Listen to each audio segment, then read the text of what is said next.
Ituro ninyo sa kanila ang lahat na iniutos ko sa inyo. Gawin ninyo silang alagad ko. Di ba? Gawin ninyo alagad ko ang lahat ng mga bansa.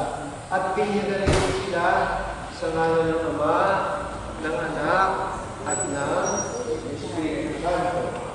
Kung si Jesus ang sakramento ng Diyos Ama, meron bang nakakita sa Diyos?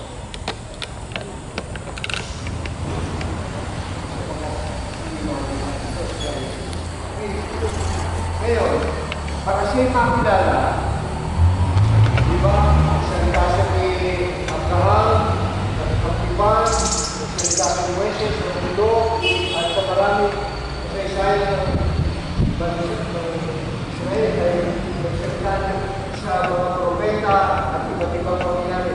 Pero sa huling araw, siya ay nagpakilala sa mga propeta. Ano sabi ni Jesus? Felipe, ano natalaga tayo mo kasama? Hindi mo ba alam na kung nakita mo na ako, ay nakita mo na rin ang Ama, sapagkat ang Ama at ako ay isa.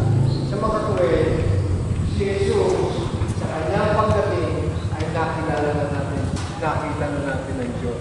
Amen?